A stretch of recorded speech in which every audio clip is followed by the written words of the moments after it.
Bueno, muy bien, siendo las 7 en punto, vamos a comenzar con la primer videoconferencia de este mes. Hoy le toca al doctor Cardinali, que es conocido por todos ustedes, pero vamos a hablar un poquito de la trayectoria, de los méritos del doctor Cardinali. O sea, Daniel es una autoridad internacional en fisiología y farmacología de la melatonina, y las implicancias de la melatonina en la salud en general, y en particular en la disciplina que nosotros estamos, que es la medicina del sueño. Una vez recibido de médico, completó su formación como postdoc en el Departamento de Nutrición y Ciencia de la Alimentación del Massachusetts Institute of Technology, el MIT, y continuó su carrera en el país como investigador científico de CONICET, donde alcanzó las más altas distinciones, primero como investigador superior y más tarde como investigador superior emérito. Entre otras cosas, es doctor honoris causa en Medicina de la Universidad Complutense de Madrid, de la Universidad de Salamanca, académico correspondiente de la Real Academia Nacional de Medicina de España. Como educador e investigador médico, ha desarrollado su actividad, como ustedes saben, en la UBA, en la Universidad de Buenos Aires, en la Universidad Favaloro, y actualmente en la Universidad Católica Argentina. En el 2007 fue distinguido como el argentino más citado en publicaciones en el área de medicina, y continúa siendo uno de los científicos más citados en publicaciones de la especialidad. Es un honor y un gusto presentar a un maestro de la medicina del sueño en un tema de gran interés como es la melatonina como estrategia terapéutica en esta emergencia COVID. Bueno, adelante, Daniel. Muy bien. Buenas tardes a todos. Es realmente un gusto estar en esta particular reunión que francamente nos vamos a tener que acostumbrar por varios años, creo, a esta forma de interacción, que no es mala, creo que no es mala. Mi interés en esta presentación es continuar con algo que jamás hubiera esperado en los 2 primeros meses de este año, porque yo volvía de España el día 15 de febrero, había una gripecita por allí, incluso hasta yo me pesqué esa gripe, y luego se produjo esta realidad que nos ha golpeado y cambiado nuestra vida de una manera que ni siquiera podemos saber cuál va a ser la consecuencia, y que bueno, y de repente me encontré en algo que no me esperaba, que era incursionar en una enfermedad infecciosa. Yo siempre estuve en el área de la psiconeuroinmunoendocrinología, pero no en las enfermedades infecciosas.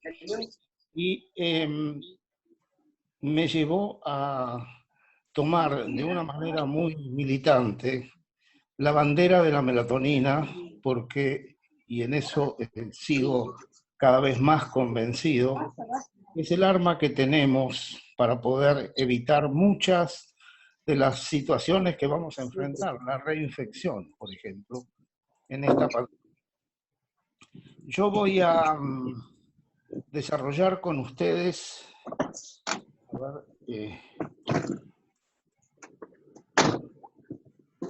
segundo.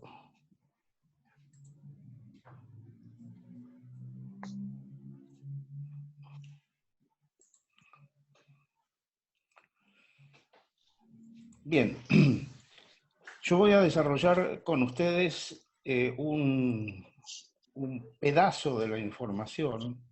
No voy a empezar desde las primeras peleas y los primeros movimientos en la cual estuvimos involucrados en el mes de marzo, porque eso está contado en este sitio de internet, y por lo tanto no voy a volver atrás, sino que voy a actualizar lo que me parece que es extremadamente importante en este momento, que es mirar para adelante cómo solucionar este problema que tenemos, que es realmente grave.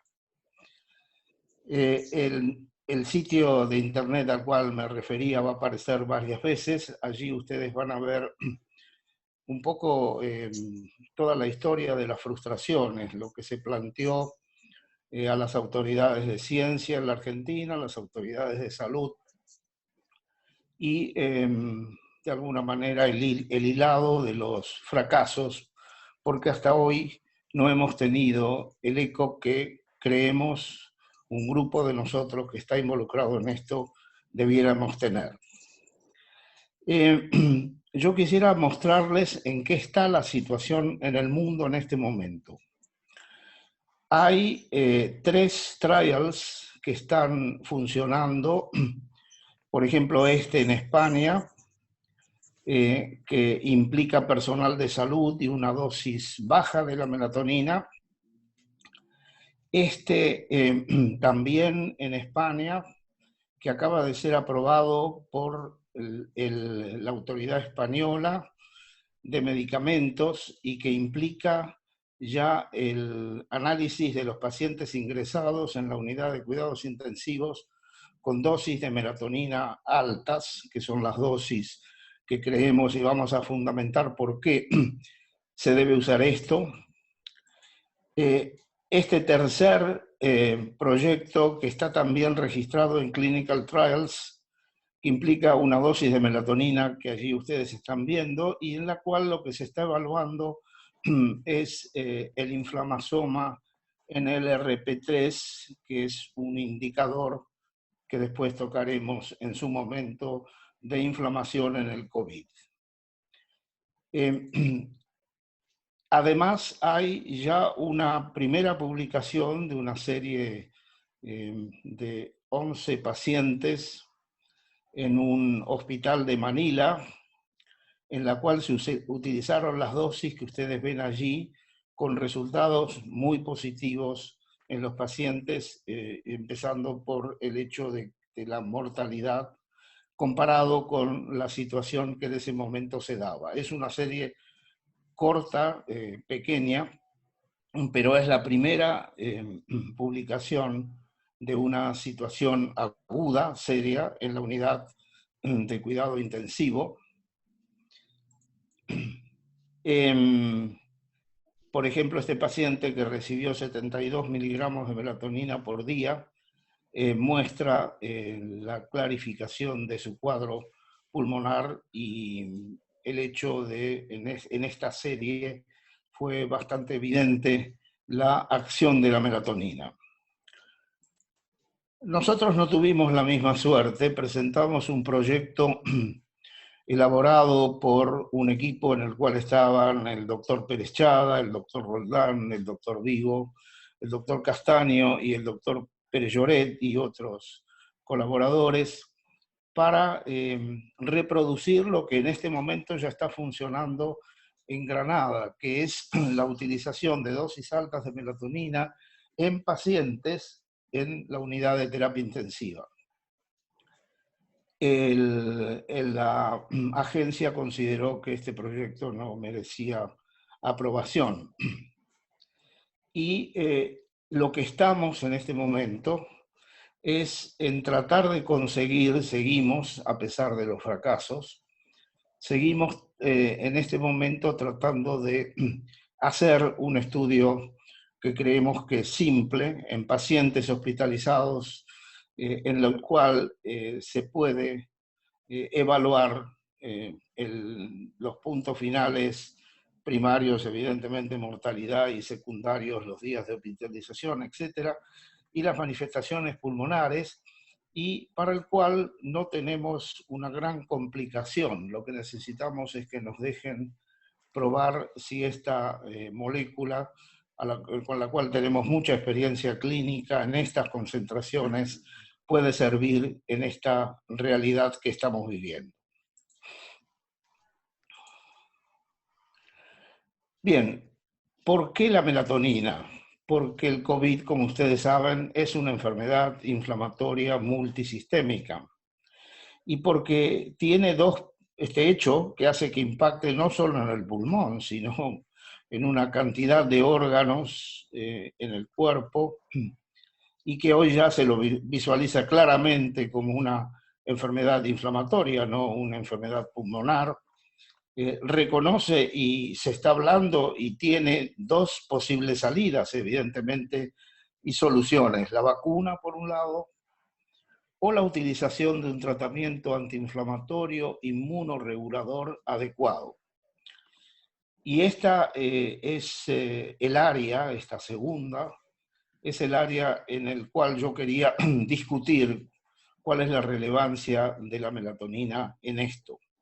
Sobre todo hoy, en el cual estamos muy esperanzados en que se publiquen los resultados del Recovery, este estudio inglés, en el cual se ha utilizado dexametasona en dosis bajas y no tenemos ni idea todavía sobre qué es lo que se ha logrado, pero evidentemente abre una puerta y una expectativa muy importante para los pacientes graves. Y yo voy a tocar varias veces el tema de la dexametasona porque la comparación melatonina-dexametasona es de interés en cuanto a la inflamación y otros aspectos.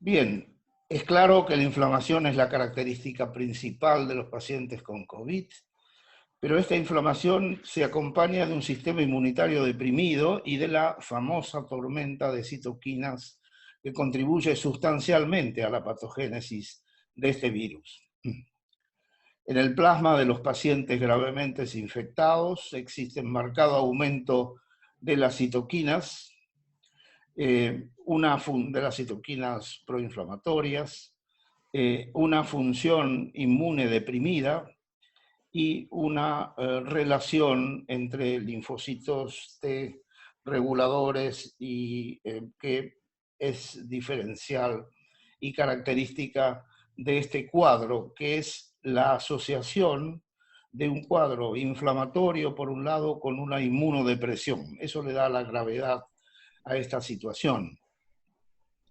Es interesante que cuando uno lo que grafica es cómo se distribuyen las respuestas inmunes a lo largo del día, puede diferenciar tres periodos bastante definidos.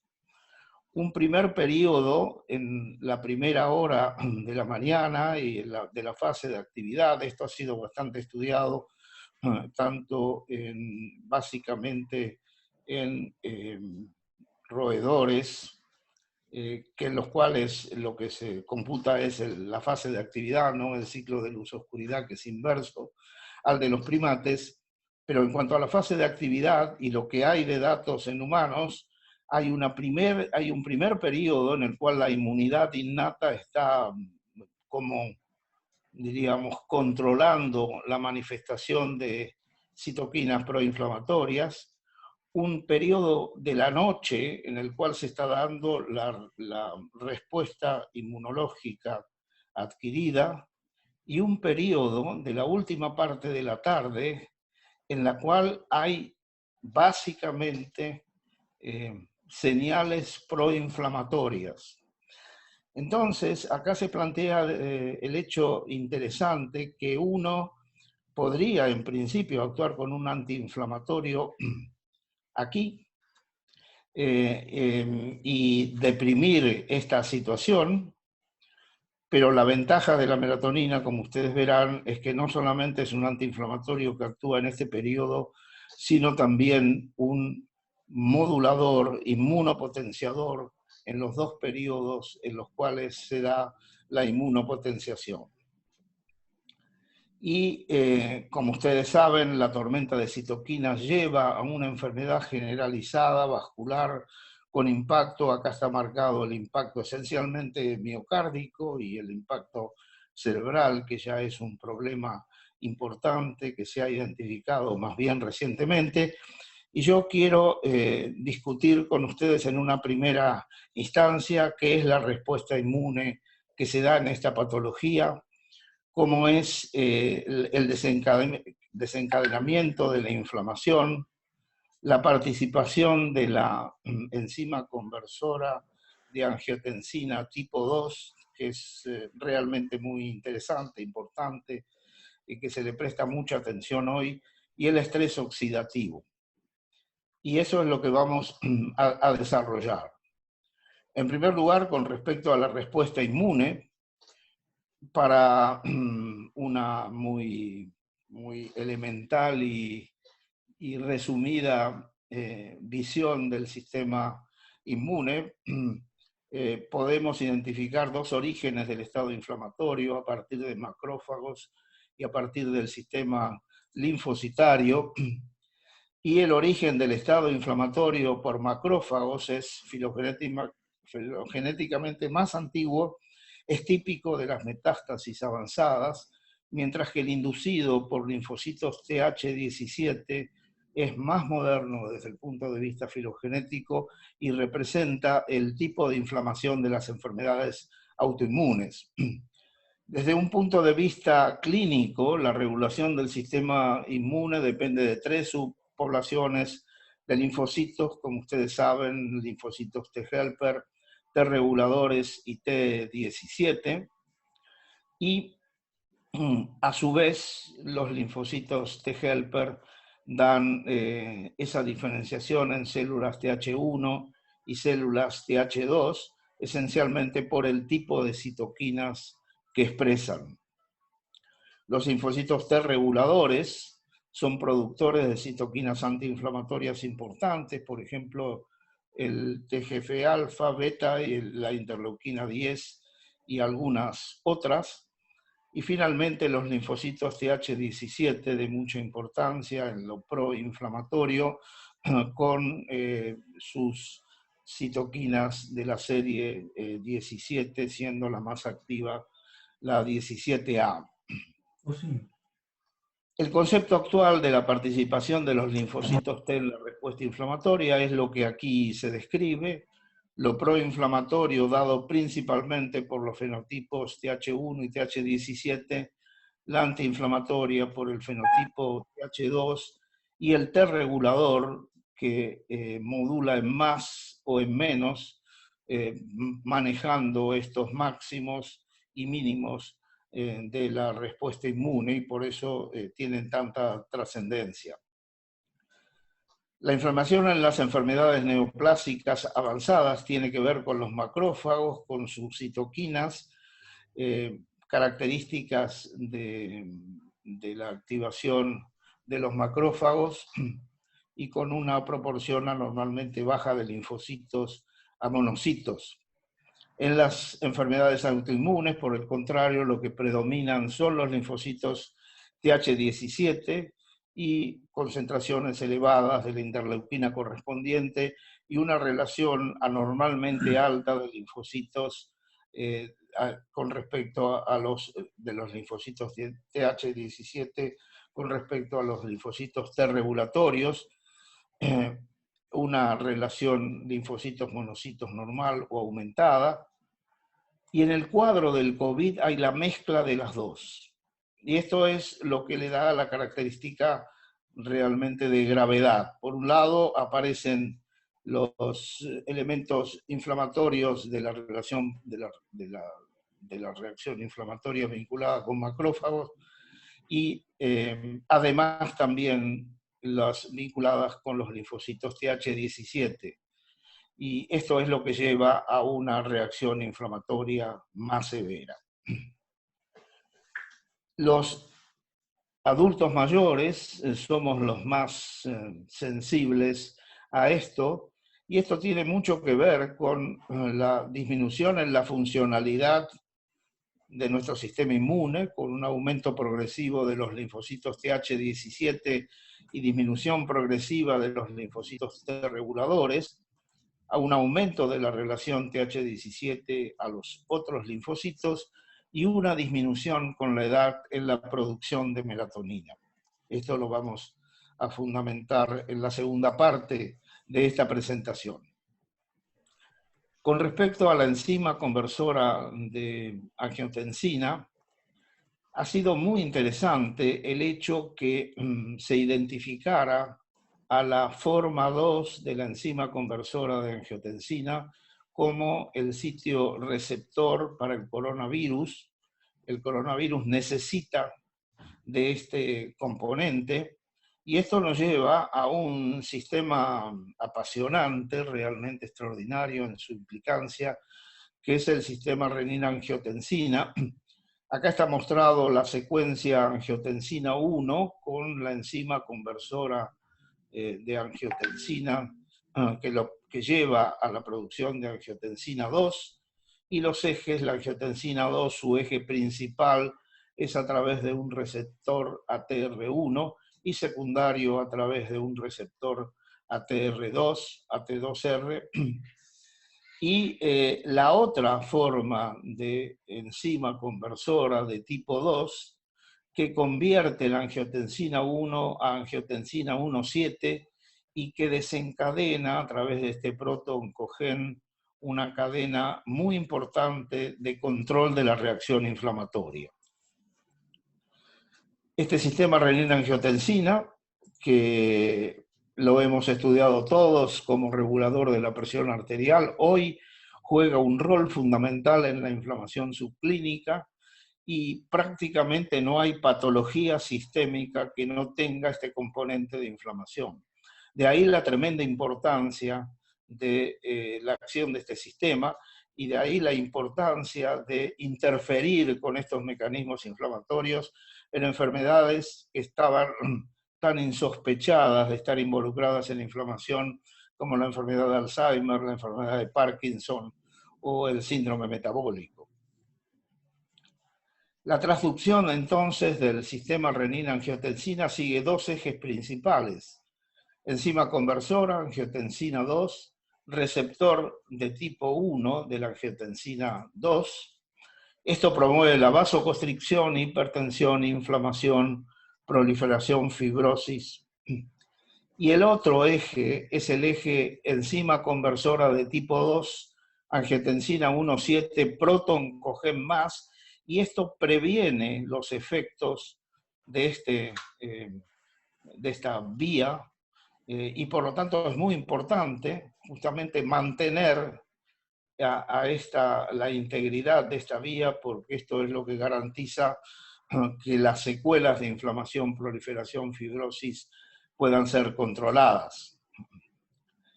Y acá está mostrado entonces este doble mecanismo nuevamente: el eje proinflamatorio,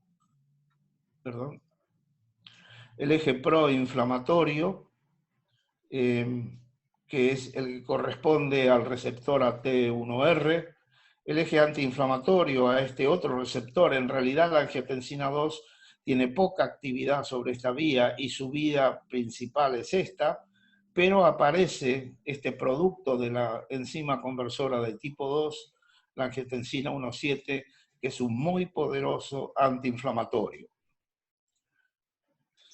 La expresión de esta enzima de tipo 2 es amplia, no solo en el pulmón. Fíjense ustedes la distribución importante: riñón, intestino y vasos cerebrales. Y en realidad hoy se ve a la inflamación crónica y la infección por COVID-19 cooperando simultáneamente en golpear a este sistema renina-angiotensina tan importante. ¿Y qué quiere decir esto? Hay un primer golpe dado por la activación del eje angiotensina 2 AT1R, que se activa en la inflamación crónica, y hay un segundo golpe, que es el dado por el virus, que induce internalización y desprendimiento de este receptor, que es la enzima conversora de tipo 2, y esto regula en menos el eje del proto-oncogen más, que está controlando a estos efectos. Y esto es interesante, ha sido recientemente graficado de esta manera. Un primer golpe, entonces, produce inflamación, y el segundo golpe del COVID produce bloqueo de esta vía antiinflamatoria tan importante y por lo tanto exacerbación de esta inflamación. El tema de los radicales libres en el COVID.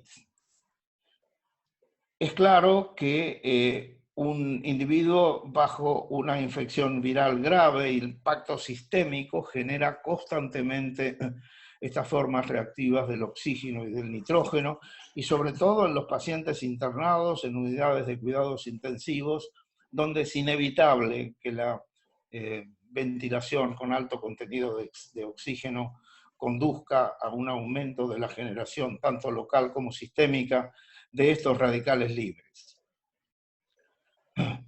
Un elemento muy importante es o está constituido por este enlace molecular entre la producción de los radicales libres y la inflamación, los llamados inflamasomas, de los cuales el importante es el inflamasoma LRP3, que regula la secreción de una interleuquina proinflamatoria muy importante, y esto activa la maquinaria que lleva a la producción de compuestos proinflamatorios y a la inflamación. Y se ha identificado a este inflamasoma como un elemento importante participando en la patogenia de este virus.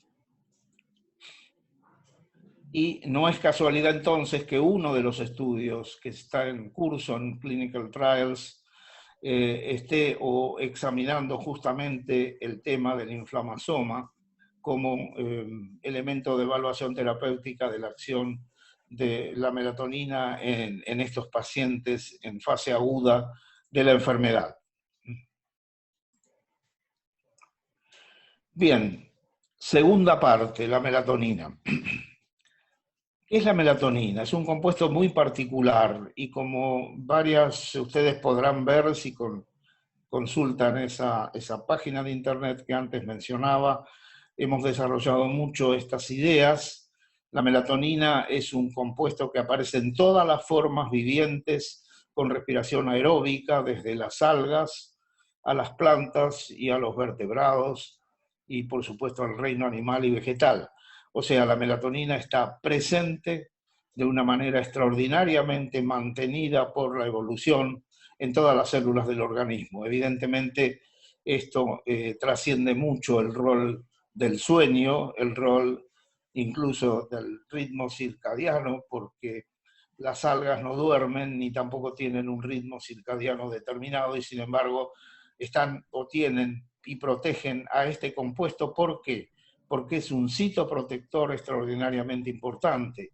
Y en clínica, que es lo que a mí me interesa, tenemos acá dos roles. Un rol de cronobiótico de la melatonina, su rol indiscutible de modificador del sistema circadiano, y el rol de citoprotector de la melatonina, que se da en concentraciones mucho más elevadas. No quiero dejar pasar el primero de estos efectos porque en esta pandemia tienen un significado muy importante. Las alteraciones del sueño en la cuarentena por COVID, como creo que todos los presentes acá lo han experimentado, son extraordinariamente importantes y extrañas, un elemento nuevo que no habíamos experimentado.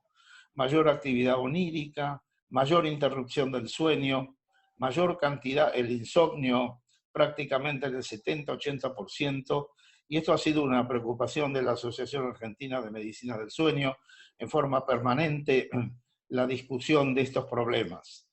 Hay algo que es evidente con respecto a los ritmos circadianos, la necesidad fundamental de una cronoterapia que implique que nuestro sistema circadiano reciba las dos señales fundamentales que son la luz en la mañana y la melatonina en la noche para sincronizar al sistema circadiano. Y además la otra recomendación fundamental es que las personas recluidas mantengan una forma regular de organizar su día a pesar de las tensiones, a pesar del aburrimiento, a pesar de todo lo que estamos viviendo en este momento. Creo que este rol del cronobiótico es indiscutible, pero esto no es lo que me preocupa a mí en este momento. Aquí estoy mostrando entonces esta idea, luz en la mañana, perdón, luz en la mañana, y melatonina en la noche como un elemento para recuperar nuestro sistema circadiano. Pero decía, a mí no es esto lo que me preocupa en este momento, sino la otra función, la función inmunorreguladora, antioxidante, antiinflamatoria y presuntamente antiviral en alguna medida de la melatonina en esta pandemia. Nuevamente los refiero a esta página de internet porque allí es donde desarrollo esta idea de melatonina como droga huérfana. Droga huérfana, ¿por qué? Porque es un producto natural, no patentable, y por lo tanto hay una extraordinaria información básica sobre la melatonina y una mucho menor información clínica, a pesar de que tenemos bastantes datos también, y esencialmente por esta característica de no patentable. Por eso cualquier esfuerzo que se haga tiene que ser un esfuerzo que cuente con el apoyo de los organismos de salud de cada una de nuestras naciones para que esto se ponga en marcha. No podemos esperar que la industria farmacéutica lo haga precisamente por esto que estamos hablando, que es el hecho de no ser un producto patentable. Melatonina como buffer del sistema inmune, es muy interesante la cantidad de funciones que la melatonina tiene sobre componentes del sistema inmune. No voy a entrar en detalle en esto, pero sobre todo lo que sí quiero mostrar es que lo que hay acá es una doble función de la melatonina. En estados basales de inmunodepresión, por ejemplo en el cáncer, o en una situación como esta, el estado de infección viral que estamos viviendo con componente de inmunodepresión, la melatonina es un inmunoestimulante. Mientras que en situación de amplificación de la inflamación, tanto en modelos experimentales como en situaciones clínicas proinflamatorias, la melatonina es un poderoso antiinflamatorio. Por eso la denominación de buffer del sistema inmune es bastante cercana a lo que realmente se da. Y por su efecto buffer, la lógica de utilización en el COVID tiene el mejorar la respuesta de inmunosupresión, porque la melatonina aumenta la proliferación y maduración de los componentes celulares del sistema inmune, y disminuir la inflamación excesiva a través de su actividad antiinflamatoria conocida y compleja, por otro lado, de la melatonina. Volviendo al gráfico de la distribución diaria de la actividad de la inmunidad natural, lo proinflamatorio y la inmunidad adquirida, la melatonina tiene la ventaja de ser antiinflamatorio y de promover la respuesta inmune en forma simultánea. Y esto difiere de lo que creo, y todos coincidiremos, es que es la gran expectativa de este momento. Hace 10 días se comunica en el estudio Recovery en el Reino Unido que la dexametasona en dosis bajas ha disminuido a un 30% la cantidad de muertes en terapia intensiva en esta epidemia. Y esto abre una expectativa extraordinaria que me parece que vamos a considerar sin ninguna duda en nuestro planteo, sobre todo en este momento, en la fase que estamos en la pandemia en nuestro país. Pero quiero hacer notar que la dexametasona, que puede ser un elemento muy importante para la antiinflamación que se da o que se daría en este momento, tiene su efecto negativo de la inmunosupresión que no podemos dejar de considerar. En ese sentido, parece claro que la melatonina tiene una ventaja evidente con respecto a su aspecto de inmunomodulador. La melatonina mejora la inmunosupresión y mejora la inflamación excesiva. La dexametasona agrava la inmunosupresión, pero mejora la inflamación, sin duda.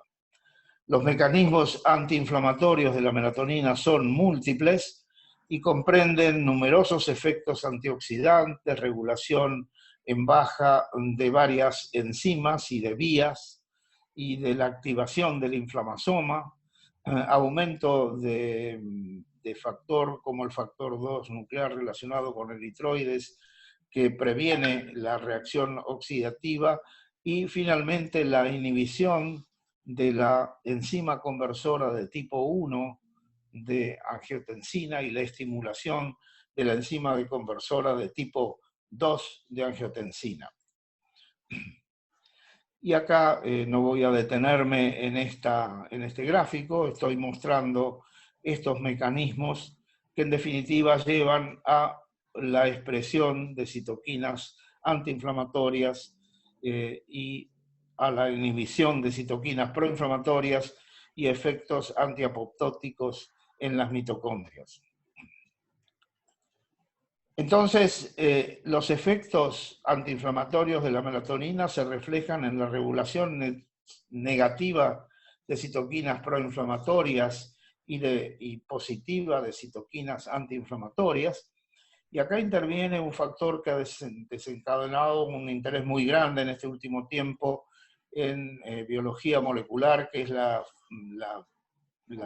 familia de las sirtuinas, particularmente la sirtuina de tipo 1, sobre la cual la melatonina tiene un efecto bastante importante, porque si bloqueamos a esta sirtuina de tipo 1, desaparecen las acciones antiinflamatorias de la melatonina. Quisiera ilustrarlo con resultados de nuestros estudios. Esto es un estudio en colaboración en el cual, utilizando un agente tóxico hepático, se ha medido la inducción por melatonina de sirtuina 1, y lo que se ha podido ver es que la melatonina en dosis equivalentes humanas a 120 miligramos estimula la sirtuina de tipo 1. Esto es un aporte a una importante masa de información científica que indica que la sirtuina 1 es el mediador de la acción antiinflamatoria de la melatonina. Además, la melatonina provoca reducción de las citoquinas proinflamatorias y elevación de los niveles de citoquinas antiinflamatorias, y esto también lo quería documentar con resultados de nuestro laboratorio en modelos de síndrome metabólico, que están aquí mostrados en naranja, y la producción de citoquinas proinflamatorias, TNF-alfa e interferón gamma, puede verse como este aumento que se ve en distintos momentos del día en estos animales es inhibido por la melatonina. Y en este mismo grupo, en estos mismos animales en los cuales medimos la producción de citoquinas antiinflamatorias, lo que observamos fue lo opuesto, que la caída de citoquinas antiinflamatorias que se da en la inflamación crónica es revertida por la administración de melatonina en concentraciones equivalentes a 60 miligramos, las dosis equivalentes en humanos. Y en el mismo estudio también lo que hemos medido acá es la proteína C reactiva, que es otro indicador del efecto de la inflamación, considerado y aceptado clínicamente y muy utilizado clínicamente. Este aumento que se ve en este estado inflamatorio es prevenido cuando los animales reciben melatonina en dosis de 60 miligramos por día. Entonces, a esto se le agrega la información que hay en distintas situaciones patológicas demostradas ya en la literatura en estos últimos años, en la diabetes mellitus, en la esclerosis múltiple severa, en el estrés quirúrgico, en la reperfusión cerebral y en la reperfusión de la arteria coronaria. La aplicación de melatonina atenúa los niveles de citoquinas proinflamatorias. Puede verse este metaanálisis de 22 ensayos que ha sido publicado el año pasado, con este resultado: el uso de melatonina reduce los niveles de estos dos marcadores proinflamatorios de importancia. Y con respecto al sistema de la enzima conversora de angiotensina, se ha demostrado de manera muy clara experimentalmente y algunos datos clínicos también que la melatonina tiene un efecto inhibidor sobre la conversión de angiotensina 1 en angiotensina 2. Esto es responsable de la hipotensión que la melatonina tiene o del efecto preventivo en pacientes con hipertensión arterial que ha sido demostrado para la melatonina. Y por otro lado, la melatonina promueve la enzima de conversión, enzima conversora de angiotensina tipo 2, y esto lleva a un efecto importante de prevención de la inflamación, de la fibrosis, etc. Y este es uno de los efectos más interesantes de la melatonina. Quizá es la razón por la cual la melatonina actúa prácticamente en todas las patologías crónicas demostrables en los cuales hay demostrada inflamación. Es probable que este mecanismo sea el mecanismo fundamental para ello. Y con respecto al primer y segundo golpe de la infección por COVID, recuerden ustedes este primer golpe que bloquea la enzima, que promueve la acción de la enzima conversora en angiotensina 2 en la vía que lleva a la inflamación, fibrosis, etc. Y el segundo golpe, que tiene que ver con la infección por COVID, la melatonina es capaz de ejercer un efecto positivo y beneficioso en esta patología. Y por último, la cuestión antioxidante de la melatonina. Desde ya, uno de los primeros hechos que han explicado la razón de por qué está presente en todas las formas de vida tiene que ver con que cuando aparece el oxígeno como mecanismo fundamental para el metabolismo celular, aparecen los radicales libres y se seleccionan entonces sustancias como la melatonina, y por eso la melatonina está tan protegida, que es capaz de disminuir los radicales libres. Lo hace por efectos directos de lavado de radicales libres, lo hace por modificación enzimática de los sistemas que llevan a la producción de radicales libres, y también a un hecho muy interesante, que a diferencia de todos los demás antioxidantes, la melatonina se convierte a una cascada de antioxidantes, algunos de ellos más efectivos que la molécula original. Esto es único de la melatonina. Ninguno de los antioxidantes que se conocen son capaces de producir esto. Y este es un hecho que explica justamente que el mecanismo de acción y de prevención de la función mitocondrial sea hoy el elemento fundamental para entender la acción de la melatonina. La melatonina interacciona inhibe de manera muy efectiva la inflamasoma y reduce la infiltración de macrófagos y neutrófilos en el pulmón.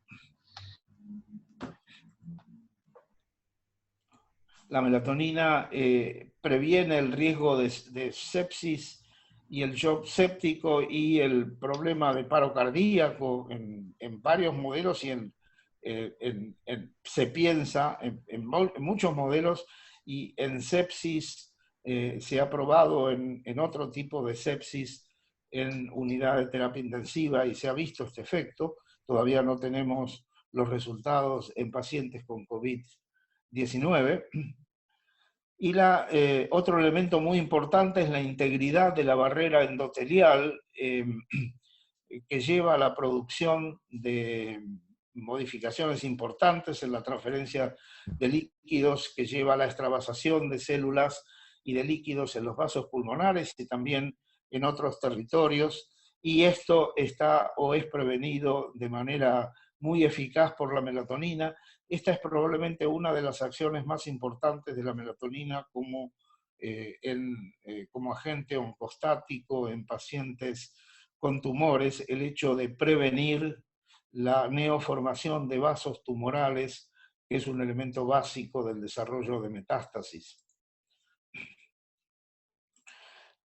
Entonces, la melatonina ejerce un efecto demostrable, preventivo, en el daño renal, en la sepsis, la miocardiopatía séptica, la injuria, efectos beneficiosos en pacientes con infartos, hipertensión al pulmonar y protección neurológica, sobre todo por esta importante demostración que está empezando a preocupar mucho del impacto cerebral en esta situación de pandemia, de agravamiento con ACV, con accidentes cerebrovasculares, etcétera, dados por la infección por COVID.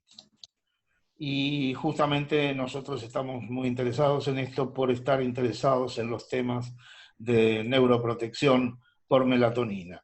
Y hay un hecho claro: cuando el paciente está en la unidad de terapia intensiva, su sueño se altera, el uso de sedantes es muy alto, la permeabilidad vascular, dolor, agitación, sepsis y la falla multiorgánica final es un nudo característico de la unidad de terapia intensiva. Y el hecho de que la melatonina sea tan útil en esto es lo que explica este trabajo que acaba de ser publicado en el Journal of Hospital Medicine de este año, en el cual lo que se enfatiza es que la melatonina está hoy usada, en este caso en Canadá, de manera muy importante en estos últimos años en terapia intensiva, precisamente por estas funciones que estamos marcando acá. Y con respecto a la dexametasona, yo no quiero, voy a utilizar nuevamente este hecho bien conocido: los glucocorticoides tienen efectos terapéuticos, pero tienen también una extraordinaria cantidad de efectos adversos, y en este caso la inmunosupresión es de importancia. La melatonina no tiene esta acción, la melatonina tiene efectos terapéuticos demostrados y tiene muy pocos efectos colaterales, y de hecho la toxicología ha revelado que yo prácticamente no pueda matar a un animal administrando melatonina, un elemento fundamental de los estudios preclínicos. Eso es la determinación de la dosis letal 50, y por lo menos para algunas vías fue imposible calcularla para el caso de la melatonina. El margen de seguridad de la melatonina es extraordinariamente alto, hay estudios en distintas patologías, pero quisiera remarcar, además de los valores que ustedes pueden ver acá, las cantidades que se usan como citoprotector, estos experimentos, que son típicamente experimentos de fase 1 de la farmacología clínica, el escalamiento de dosis, la determinación de la dosis. Se han hecho 2 estudios con cantidades hasta 100 miligramos de melatonina, con resultados que muy claramente indican la seguridad de la melatonina. Y quizá como una prueba también de esto, en atletas de alto rendimiento se ha utilizado 100 miligramos de melatonina diarios durante 4 semanas para mejorar el daño oxidativo muscular y sin efectos. Es decir, están dadas las condiciones para considerar a la melatonina prácticamente atóxica. Y en ese sentido, entonces, yo quiero ir terminando con esto. Los médicos tenemos, y esto es uno de los elementos que quiero enfatizar, la posibilidad de utilizar un elemento como la melatonina fuera de prospecto, y esta indicación off-label, por ejemplo, acá estoy reproduciendo lo que el organismo controlador en la Argentina dice. Estas indicaciones off-label son de exclusiva responsabilidad del profesional médico que lo ejerce en pleno ejercicio de su actividad profesional. Es decir, el médico tiene esta prioridad, y sobre todo con un compuesto como la melatonina, que está aprobado como compuesto de venta libre en dosis menores, y con todos estos fundamentos, creo que esto es lo que hace. Nosotros hemos utilizado la melatonina en altas dosis precisamente por esta razón: el conocer cuál es su extraordinaria aplicación en una gran cantidad de patologías. Y quiero terminar con algo que está pasando. Desgraciadamente en la Argentina estamos en este momento en la fase de crecimiento, pero en otros países, y nos va a pasar a nosotros también, el problema de la reinfección es un problema serio. Y quiero mencionar este trabajo que todavía no está, ha aparecido simplemente en prensa, en la revista Chest, en el cual lo que se hizo fue estudiar en un número muy importante, 11.600 pacientes, se evaluó de qué manera el hecho de haber usado melatonina, carvedilol o paroxetina, son tres drogas o elementos que se tuvieron en cuenta, más una gran cantidad de otros medicamentos. Esto lo que se hizo fue determinar en aquellos individuos que daban positivo o negativo en el COVID, si habían estado o no bajo estas medicaciones. Y lo interesante es que la melatonina está en esta serie. Y lo que concluyen los autores, concluyen, es que la melatonina probablemente esté desempeñando un papel de reducción de la reinfección, porque, como acá lo plantea, regula en más a la enzima conversora de angiotensina de tipo 2, y esta es la interpretación que se hace de este estudio, que es un estudio muy interesante. Bien, no los voy a aburrir más con esta historia. Creo que es un problema de responsabilidad médica muy grande el llevar adelante este tipo de cuestiones. Muchos de nosotros pensamos que este es el camino, y espero que en algún momento se pueda concretar. De hecho, los estudios clínicos que ya están en marcha en poco tiempo van a indicar cómo este enfoque tiene su aplicación en la práctica. Muchas gracias por su atención.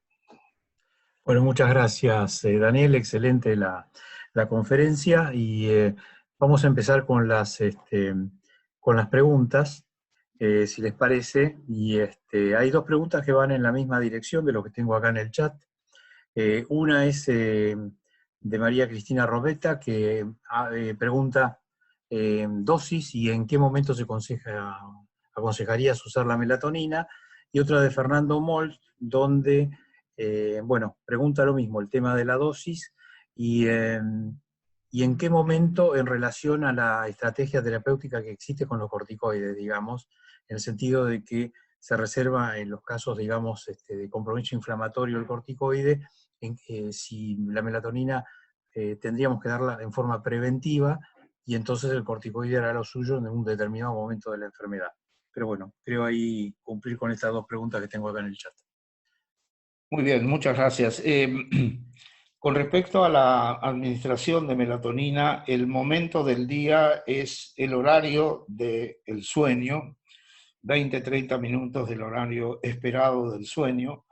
Nosotros hemos, en algunos casos, en pacientes oncológicos, administrado también durante el día, pero la melatonina tiene un efecto promotor diríamos, de caída de la alerta, etcétera, sobre todo cuando se utiliza en altas dosis. Y lo que hemos visto es que en general el efecto es el efecto que estamos buscando cuando uno administra estas cantidades. Las cantidades son en general de 50 miligramos para arriba. No hay una regla definida para esto, ni siquiera sabemos, tenemos que ir probando un poco trial and error con los pacientes sobre cuál es la dosis más adecuada, pero arrancamos por 50 miligramos, comprimidos de 50 miligramos, y en algunos casos llegamos a 150, 200 miligramos, depende de la situación y del problema patológico que estamos considerando. La melatonina administrada de esta manera sigue teniendo sus efectos cronobióticos, porque la administración en última hora de la tarde reproduce una especie de pico y ritmo diario parecido, obviamente, muchísimo más, a un nivel muchísimo más alto, pero equivalente a lo que se utiliza o lo que se obtiene endógenamente. La secreción de melatonina por la glándula pineal lo hace de esta manera. En ese sentido no creemos mucho en estas formas crónicas de liberación lenta de la melatonina, porque justamente no reproducen, primero las dosis son muy bajas, 2 miligramos no está en consideración en el efecto citoprotector, y la forma en la cual se administra en general está, diríamos, contrariando a lo que la cronobiología nos ha enseñado, que tenemos que administrarla en un momento determinado, en un pulso determinado. Y en ese sentido, lo que el doctor Moll plantea es lo lógico. La melatonina debiera estar en la línea preventiva. La melatonina debiera estar en el momento en el cual el paciente entra al hospital y comienza a ser tratado, y los corticoides, donde están allí, no tienen ningún efecto.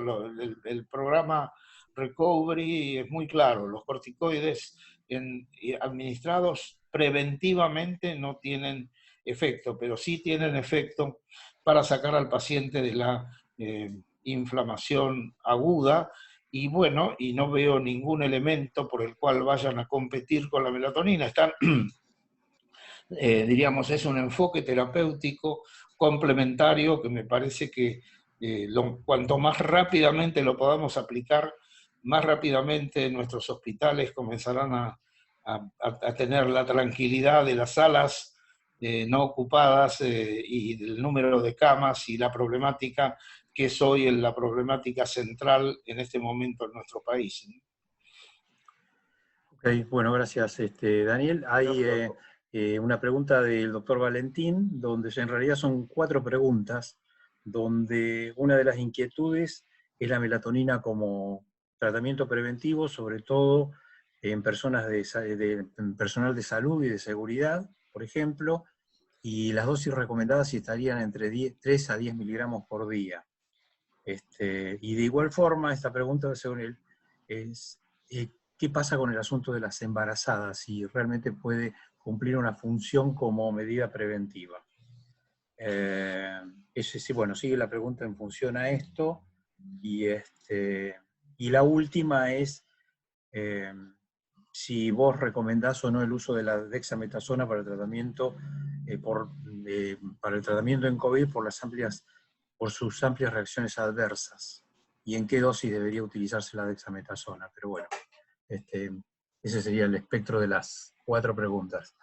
Bien, empecemos por la última, que es la que más uno recuerda. Creo que estamos todos esperando el informe del estudio Recovery, que ha sido prometido, pero por lo menos hasta hace un rato no había aparecido, sobre el tratamiento a bajas dosis, porque el estudio indica muy claramente que se reduce 1/3 el número de complicaciones en la terapia intensiva. Así que allí eso es evidente. En ese momento de la terapia intensiva, en el momento agudo, no hay mucha duda que debiera utilizarse. Lo que me parece que es un error es empezar a administrarlo desde el principio de dexametasona, y de hecho se trató de hacer y se vio que el efecto no era el efecto deseado, sino que la inmunosupresión que se producía agravaba el cuadro. Con respecto al embarazo, hay una importante información sobre la mujer que ya a término, el momento en el cual, sobre todo en los cuadros de preeclampsia, etcétera, se ha utilizado melatonina y hay mucha expectativa alrededor de eso. Con respecto al primer trimestre, la contraindicación está siempre presente, no hay prácticamente ningún fármaco que uno pueda administrar en el primer trimestre. Y con respecto al segundo trimestre para adelante, el problema de la melatonina en la madre es que reprograma el sistema circadiano del feto. Entonces, en el caso de las embarazadas, uno trata de utilizarlo solamente en una situación grave como la preeclampsia, pero evitar de utilizarla durante el embarazo. Y con respecto al personal de salud, es muy, en este sentido hay un estudio, el primer estudio que apareció en Clinical Trials, es un estudio que se está haciendo en el Hospital La Paz en Madrid con circadín y 2 miligramos. Y a mí me parece, yo estoy muy preocupado por ese estudio porque creo que no va a dar absolutamente nada en prevención de infección en el personal sanitario, porque las dosis de melatonina que se utilizan son muy bajas. Nosotros queremos hacer ese mismo estudio con dosis que estén entre 20 y 40 miligramos de melatonina, que es estimativamente lo que creemos que podríamos manejarnos como dosis preventiva en un adulto joven. Y eso sería, bueno, creo que están contestadas las preguntas, ¿no, Arturo? Sí, un comentario de Luis Larrategui que, bueno, dice que no, bueno, no pudo lograr la realización del ensayo con melatonina en Entre Ríos, así que eso es es un problema. Y una pregunta de la doctora Contreras, que pregunta acerca de los efectos adversos de dosis altas de melatonina, que vos ya aclaraste que realmente tiene muy poco, ahí, digamos, hay que tener algunas precauciones, pero bueno, nada más. Realmente se tolera perfectamente. Una pregunta del doctor Boudet, si es acerca de la tormenta de citoquinas, que también se producen otras infecciones virales o bacterianas. Entonces, la pregunta es si en esos casos puede usarse preventivamente melatonina. Bueno, a esta altura es cuando empiezan las críticas y dicen, me preguntan, ¿la melatonina sirve para todo? En realidad no sirve para todo, sirve para la inflamación subclínica, y entonces allí es donde aparecen estas aplicaciones que son evidentes. Por ejemplo, el hecho en el estudio canadiense está realmente avalando muy fuertemente que en estos 3 últimos años en terapia intensiva, en los cuadros agudos, se ha utilizado melatonina en altas dosis para prevenir las secuelas de la terapia intensiva y los cuadros de déficit multiorgánico, etcétera, etcétera. Así que en ese aspecto creo que la melatonina puede servir sin ninguna duda para todas esas situaciones en la cual intuyamos y se demuestre que estamos ante un estado inflamatorio. Y hoy los cardiólogos lo saben muy bien. Hablar hoy de la patología cardíaca sin hablar de la inflamación subclínica, estamos perdiéndonos gran parte de la realidad. Y, y en ese sentido, un antiinflamatorio inocuo, con dosis verdaderamente. Yo estaba revisando hoy, hay un trabajo, un metaanálisis de 50 estudios en humanos con melatonina, de los cuales 25 no tienen efectos colaterales, y los 25 que plantean algún efecto nocivo tiene que ver con somnolencia, cefalea, etcétera. O sea, son muy minoritarios, y de hecho la seguridad que tenemos al trabajar con melatonina es francamente muy alta, siempre que tomemos precauciones. Por ejemplo, la melatonina es un antiagregante plaquetario. Si nuestro paciente está anticoagulado, voy a tener que tener precaución para ver qué es lo que pasa. En los cuadros autoinmunes, la melatonina, sobre todo en el caso de la artritis reumatoidea, está en un estado todavía de debate si puede o no agravar la enfermedad. De hecho, hoy, cuando ya aparecen las lesiones degenerativas óseas, se está utilizando melatonina local. Así que hay algunas situaciones en las cuales una respuesta inmune potenciada podría tener un efecto que no deseado.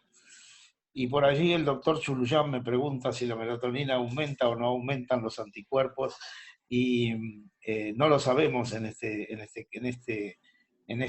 esta situación, pero el efecto promotor sobre células B lo hace pensar que sería muy interesante evaluar luego de la recuperación de estos pacientes si tenemos personas con sueros hiperinmunes, porque eso nos permitiría recurrir a un recurso terapéutico que es muy importante y que ustedes saben que hoy, bueno, está muy publicitado el tema del suero hiperinmune.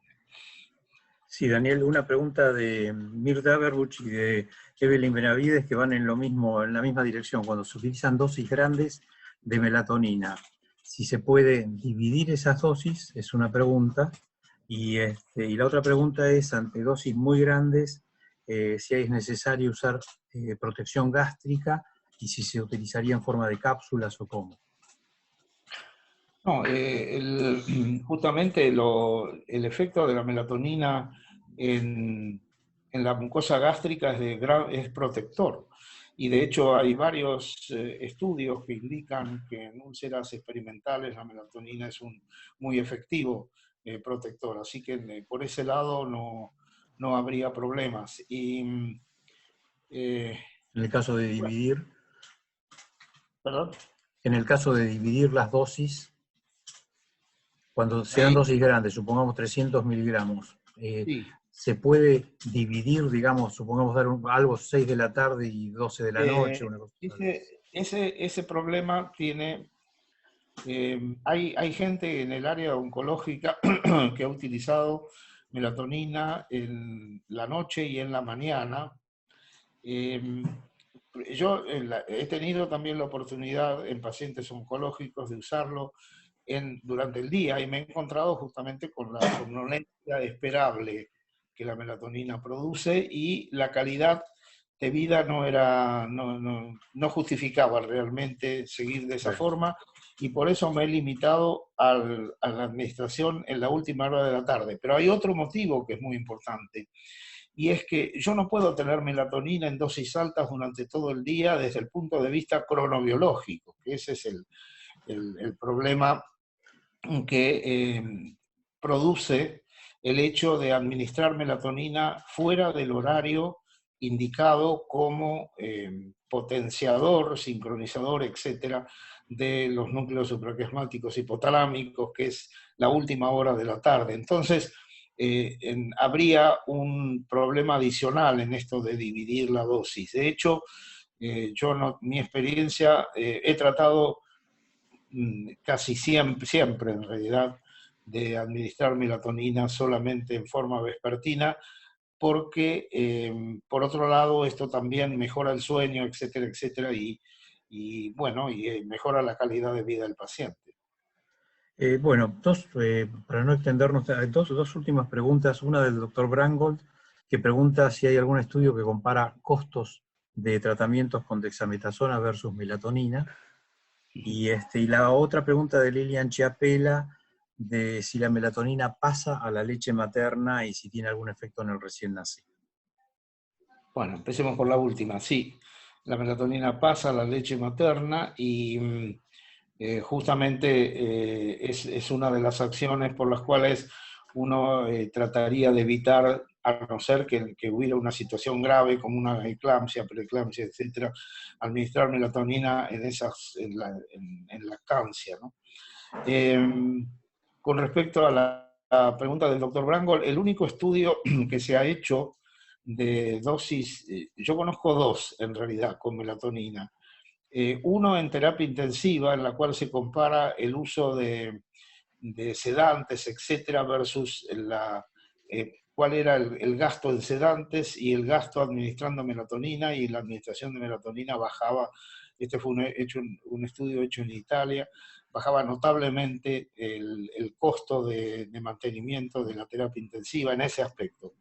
Y el segundo es un estudio muy interesante donde una de las áreas de mucho interés con respecto a la melatonina es la osteoporosis, la mujer osteoporótica, la osteoporosis perimenopáusica, y allí se ha hecho un estudio muy, pero muy interesante en que el suplemento con melatonina, comparado a todos los agentes protectores óseos que se dan, prácticamente reducían de una manera muy significativa el costo de mantenimiento. Son los dos únicos estudios de farmacoeconómicos que conozco.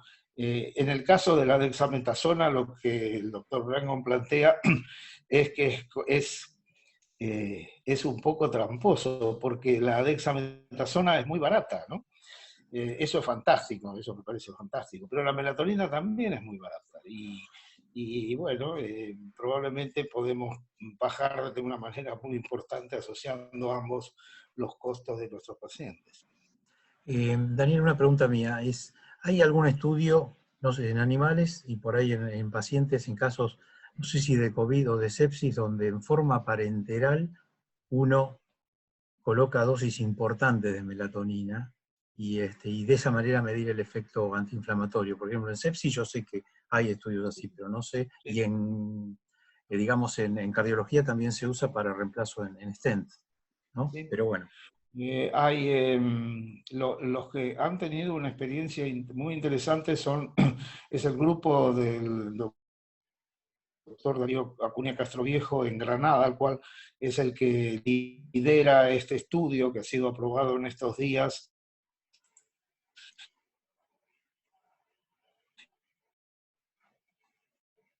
en España, en la cual van a utilizar un vehículo que es menos tóxico que los vehículos normales. Pero allí hay un área muy interesante que es la nanomedicina, es decir, la nanofarmacología está avanzando mucho en formas de melatonina. Ya hay un trabajo publicado experimentalmente en el cual por estas técnicas de nanopartículas se consigue una biodisponibilidad extraordinariamente más alta que con cualquier solución de melatonina que podamos dar. Por supuesto, se está muy lejos de nosotros en este momento. Creo que lo que tendríamos que hacer es utilizar los solventes que se utilizan, se han utilizado ya en muchos estudios. Hay muchos estudios con bolos de melatonina, por ejemplo, en angioplastia. Hay estudios también en aneurismas abdominales, con bolos de melatonina, o sea, inyección intravenosa de altas concentraciones de melatonina, sin efectos importantes colaterales. Bueno, muchas gracias, Daniel. Bueno, realmente este récord de asistencia, hemos tenido 130 participantes y todavía estamos acá casi más 120, más o menos sumando los que están en YouTube y acá.